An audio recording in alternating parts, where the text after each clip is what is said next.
Welcome to కైజర్నిస్ట్. ఇప్పుడు మనతో పాటు ఉన్నారు దామ ప్రవీణ్ గారు, తెలంగాణ ఉద్యమ నేత, తెలంగాణ జాగృతి కార్యకర్త, అలాగే తెలంగాణ రాష్ట్ర సేన మన కవితక్క పార్టీలో ఒక ప్రధాన కార్యకర్త అన్నమాట. సో ఏదైతే ఇప్పుడు మన కవితక్క పార్టీ పెట్టారో దానిలోని కార్యాచరణ ఏంటి, కవితక్క పార్టీ ఎలా ముందుకు సాగబోతుంది ఏంటి అనేది ప్రవీణ్ గారిని అడిగి తెలుసుకుందాం. హలో అండి. నమస్తే అమ్మా. నమస్తే అండి. చెప్పండి, ఏదైతే మన కవితక్క కొత్త పార్టీ పెట్టారో దాని గురించి ఎట్లా సాగబోతుంది, ఎలా సాగుతుంది? పార్టీ పెట్టి ఒక వారం రోజులు అవుతుందమ్మా. రాబోయే రోజులలో కార్యాచరణ అనేది ఇంకా రూపొందలేదు, త్వరలోనే రూపొందుతుంది. టీఆర్ఎస్ తెలంగాణ రాష్ట్ర సేన అనేది ఈ రోజు పెట్టకపోయినంటే మాత్రం మన తెలంగాణ రాష్ట్రం ఒక 50 సంవత్సరాలు వెనక్కిపోయేది. ఎందుకంటే ఉన్న పార్టీలు మంచిగా పనిచేయట్లేదు అంటారా? ఉన్న పార్టీలు అంటే కొన్ని శాఖలని మర్చిపోతున్నారు. ఈ రోజు విద్యాశాఖని మర్చిపోతున్నారు, వైద్యము, ఆరోగ్యము ఎన్నో ఉన్నాయి. ఆ శాఖలలో అవకతవకలు చాలా ఉన్నాయి. అవన్నిటిని నెగ్లిజెన్సీ చేసి పట్టించుకోకుండా ఇబ్బందులకు గురవుతున్నాయి. అవన్నీ ఈరోజు విద్యాశాఖ ఉన్నది. విద్యాశాఖలో ఉన్నత విద్యాశాఖలో ఎన్నో ప్రాబ్లమ్స్ ఉన్నాయి. ప్రాథమిక విద్యాశాఖలో కూడా ఎన్నో ప్రాబ్లమ్స్ ఉన్నాయి. బాత్రూమ్లు సరిగా లేవు, పిల్లలకు కావాల్సిన బుక్స్ అందట్లేదు, వాళ్ళకి వసతులు సరిగా లేవు, వాళ్ళకి టిఫిన్లు సరిగా లేవు, భోజనాలు సరిగా లేవు. ఈ విధంగా పాలన ఉంటే మరి ఎట్లా? విద్యాశాఖ అనేది ముఖ్యమంత్రి గారి దగ్గర పెట్టుకున్నారు. ఉన్నత విద్యాశాఖ ముఖ్యమంత్రి గారి దగ్గర పెట్టుకున్నారు, ప్రాథమిక విద్యాశాఖ కూడా ముఖ్యమంత్రి గారి దగ్గర పెట్టుకున్నారు. మరి ఆ శాఖలు అనేది ఇచ్చేస్తే కదా బయటికి పాలన అనేది సరిగా ఉంటుంది. సంబంధించిన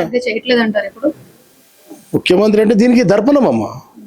ఈరోజు జిల్లా పరిషత్ స్కూల్ ఉంది, జిల్లా పరిషత్ గర్ల్స్ హై స్కూల్ ఉన్నది, వెళ్ళి చూసినాం మేము. జాగృతి జనం బాటలో వెళ్ళి చూసినాం. అక్కడ ఏముంది? బాత్రూమ్లు సరిగా లేవు, వాళ్ళకి పొద్దున టిఫిన్లు సరిగా లేవు, భోజనాలు సరిగా లేవు.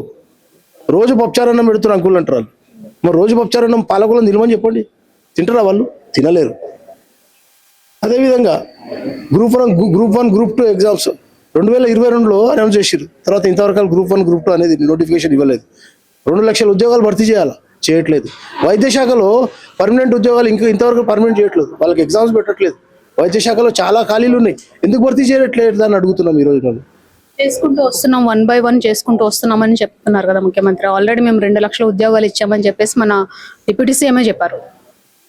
బట్టి విక్రమార్క గారు చెప్పారని మీరు అంటున్నారు.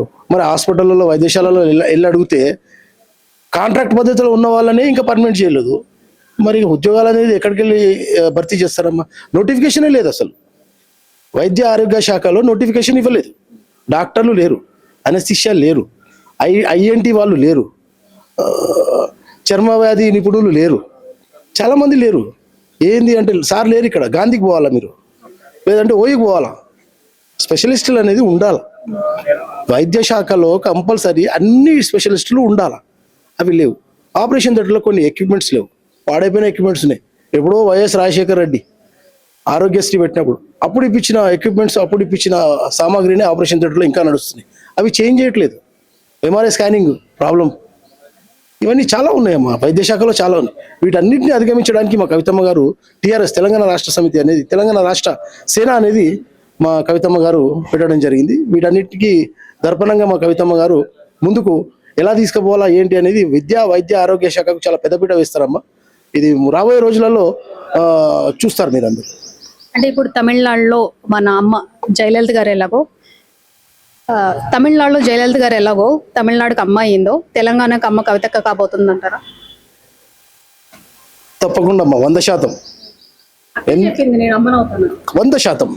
ఎందుకంటే ఈరోజు తెలంగాణ సంస్కృతి, సంప్రదాయాలు, బంధాలు, అనుబంధాలు ఏవైతే లేకుండా పోతున్నాయో, ఇప్పుడు ఇలాంటి పరిస్థితులలో తెలంగాణ రాష్ట్ర సేన రాకపోతే మాత్రం 50 సంవత్సరాలు మన తెలంగాణ రాష్ట్రం వెనకపోతుంది. ఈరోజు కూడా మైదాన ప్రాంతాలలో, మెట్టు ప్రాంతాలలో కొన్ని వసతులు లేక ఎంతో ఇబ్బందులు పడుతున్నారు. మరి జాగృతి జనం బాటలో మేము వెళ్ళి చూసాం, చాలా ప్రాబ్లమ్స్ ఉన్నాయి. మరి ఎందుకు అక్కడ దాకా వైద్యం అందట్లేదు, విద్య అందట్లేదు, కావాల్సిన వసతులు అందట్లేదు అని నేను జాగృతిని ఈరోజు అడుగుతున్నానమ్మా. మరి ఇప్పుడు కవితక్క అధికారం కోసం పార్టీ పెట్టారంటారా, తండ్రి మీద పగ సాధించడానికి పార్టీ పెట్టారా? కవితమ్మ గారు ధర్మపాలన కోసం ఈరోజు పార్టీ పెట్టారు. గత ప్రభుత్వాలు వచ్చినాయి, బీఆర్ఎస్, బీజేపీ, కాంగ్రెస్, అన్ని ప్రభుత్వాలు చూశారు. ఈరోజు తెలంగాణ రాష్ట్రంలో, తెలంగాణ జిల్లాలో, మండలాలలో తెలంగాణ నాయకులు, తెలంగాణ వాళ్ళు ఎంతమంది అయితే ఉన్నారో అన్ని చూశారు. ధర్మపాలన రావాలా, ధర్మం 4 పాదాల మీద నడవాలా, అన్ని వసతులతోని తెలంగాణ ప్రజలకు సరియైన సామాజిక న్యాయం జరగాల, ఎక్కడ అన్యాయం జరగకూడదని కవితమ్మ గారు తెలంగాణ రాష్ట్ర సేన అనేది పెట్టినారు. అంటే ఇప్పుడు తెలంగాణలో ఇన్ని పార్టీలు ఉన్నాయి, అన్ని పార్టీల్లో కవితక్క పార్టీ కూడా ఒక పార్టీగానే మిగిలిపోతుందా? ఏదైనా చేంజ్ తీసుకురాగల కెపాసిటీ ఉందంటారు? ఖచ్చితంగా చేంజెస్ ఉంటాయమ్మా. ఎలాంటి చేంజెస్ ఉండబోతాయి? విద్యా వైద్యంలో చేంజెస్ ఉంటుంది, ఉచిత విద్య ఉంటుంది, వైద్య రంగంలో చాలా చేంజెస్ ఉంటాయి. అదేవిధంగా ఈరోజు ఏదైతే మహిళలు ఎదుర్కొంటున్న అన్యాయం, ఎంత వెనకబడిపోతున్నారంటే మహిళలు ఒక చిన్న చూపు చూస్తున్నారు. మహిళలు బస్సులో ఎక్కితే ఉచిత బస్సు పెట్టారు, ఆ బస్సులో మహిళలు ఎక్కుతున్నారు. ఎంత చిన్న చూపు అంటే వాళ్ళని చాలా చిన్న చూపు చూస్తున్నారు. మహిళా ముఖ్యమంత్రి ఈ రోజు రాకపోతే మాత్రము ఇంకా తెలంగాణ చాలా ఇబ్బందులకు గురి అవుతుంది. అంటే మహిళా ముఖ్యమంత్రి అయిన తర్వాత పురుషులు ఏమైనా పట్టించుకోరేమో? పట్టించుకుంటారమ్మా. మహిళా ముఖ్యమంత్రి అయిన తర్వాత అంటే పురుషుడు లేని మహిళ లేదు, మహిళ లేని పురుషుడు లేదు అంటారు. ఖచ్చితంగా పట్టించుకుంటాం, అన్ని కౌంట్లో తీసుకుంటాం, అన్ని లెక్కల్లో తీసుకుంటాం. కవితక్క ఏదైతే ఇప్పుడు పాంచజన్యం పేరుతో 5 హామీలు ఇచ్చారో ఆ హామీలు కూడా పాత పార్టీలు పెట్టినవే, కొత్తగా అక్క చేసేది ఏముందండి అంటారు? పాత పార్టీలు పెట్టారు కానీ అమల్లో తీసుకురాలా. అక్కకి కెపాసిటీ ఉందంటారు అమలు చేసే కెపాసిటీ? 100% ఉందమ్మా. ప్రజలలో ప్రతిదీ తీసుకెళ్తుంది మా కవితమ్మ. మండలాలలో, ఏజెన్సీ ప్రాంతాలలో, మెట్టు ప్రాంతాలలో, అటవీ ప్రాంతాలలో కూడా తీసుకెళ్లి ఆ పంచజన్య ఏదైతే ఉందో పథకాలు అవి అమలు చేసే అంత ఆలోచన విధి విధానాలు అనేది తెలంగాణ రాష్ట్ర సేనలో ఉన్నాయి. ఇప్పటికి కూడా చాలా మందికి ఏంటంటే కవిత కంటే కేసీఆర్ గారి బిడ్డ, మరి ఆ మార్కుని అక్క చెరిపేసుకోగలదంటారా? లేదమ్మా, కేసీఆర్ గారి బిడ్డ కవితమ్మ కాదనట్లేదు. రాజకీయాల్లో కూడా ఇప్పుడు కవిత మొహం చూస్తే వెనుక కేసీఆర్ గారే గుర్తొస్తారు.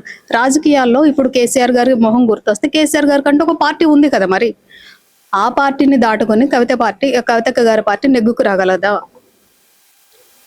తెలంగాణ రాష్ట్ర సేన నెగ్గుకొస్తుందమ్మా. ఎందుకంటే ఇది ఖచ్చితంగా నిలబడుతుంది. ఇది ఇప్పుడు అపోజిషన్ వాళ్ళు చాలా అంటారమ్మా, బీఆర్ఎస్ వాళ్ళు, కాంగ్రెస్ వాళ్ళు, అలాగే బీజేపీ వాళ్ళు, చిన్న చిన్న పార్టీలు ఏవైతే ఉన్నాయో చాలా కామెంట్స్ మాట్లాడారు. ఎందుకంటే వాళ్ళకి జీర్ణం కావట్లేదు. ఎక్కడ కవితమ్మ ముఖ్యమంత్రి అయిపోతారో, ఎక్కడ మహిళా ముఖ్యమంత్రి వస్తుందో, ఎక్కడ పైకి ఎక్కిపోతారో వీళ్ళు, ఎక్కడ వీళ్ళు అధికారం వస్తుందో జీర్ణం కావట్లేదు. పథకాలు చూడట్లేదు వీళ్ళు, డెవలప్మెంట్ చూడట్లేదు.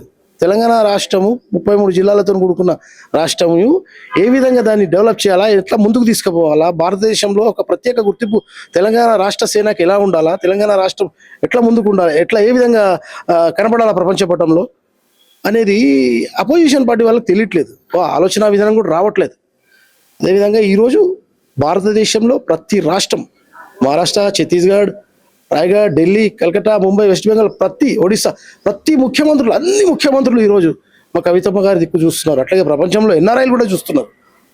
ఎన్ఆర్ఐలు కూడా ఈరోజు మా కవితమ్మ గారిని టీఆర్ఎస్ తెలంగాణ రాష్ట్ర సేనని చూస్తున్నారు. ఇప్పుడు తెలంగాణలో ఏవైతే ముఖ్యమైన పార్టీలు బీఆర్ఎస్, కాంగ్రెస్, బీజేపీని దాటుకుని కవితక్క టీఆర్ఎస్ పార్టీ నిలబడి అధికారం అందుకోగలదా? 100% అందుకుంటుందమ్మా. ఎందుకంటే పథకాలు ఆ విధంగా ఉన్నాయి, ఆలోచన విధానం ఆ విధంగా ఉంది. గత పాలకులు చేసిన తప్పులు, గత పాలకులు ఏ విధంగా అయితే బీఆర్ఎస్, కాంగ్రెస్, బీజేపీ ఇవన్నీ దృష్టిలో పెట్టుకొని మా కవితమ్మ గారు కొత్త పథకాలను తీసుకొస్తుందమ్మా. కొత్తదనం అనేది, కొత్త వెలుగు అనేది తీసుకొచ్చే ఆలోచనలో ఈరోజు ప్రతిరోజు అందరూ కలిసి పనిచేయడం జరుగుతున్నదమ్మా. ఖచ్చితంగా ఈ రాష్ట్రానికి రాబోయే 2029లో మహిళా ముఖ్యమంత్రి అనేది చాలా ముఖ్యం. ఈరోజు మహిళా ముఖ్యమంత్రి రాబోతే మాత్రం తెలంగాణ రాష్ట్రం ఇంకా 50 సంవత్సరాలు ఎన్నుకుపోయే ఛాన్సెస్ చాలా ఉన్నాయమ్మా. ఫైనల్ గా మీరు చెప్పే మాట ఏంటి కవితక్క టీఆర్ఎస్ పార్టీ గురించి, మిగతా పార్టీల గురించి? తెలంగాణ రాష్ట్రం వస్తేనే ఈరోజు ధర్మపాలన నడుస్తుంది. కలియుగంలో ఒక సత్యయుగం చూస్తారు తెలంగాణ రాష్ట్ర ప్రజలంతా. ప్రస్తుతం ఉన్న కలియుగంలో టీఆర్ఎస్ ఏదైతే కవితక్క టీఆర్ఎస్ పార్టీ ఉందో అది ఒక సత్యయుగాన్ని తీసుకురాబోతుంది అని అంటారు. 100% కలియుగంలో తెలంగాణ రాష్ట్ర సేన సత్యయుగం చూస్తారు. ధర్మం 4 పాదాలపై నడుస్తుందమ్మా. ధర్మపాలన అనేది ముందుకు సాగుతుంది. 2029 తర్వాత మహిళా ముఖ్యమంత్రి మా కవితమ్మ గారు కావడం 100%.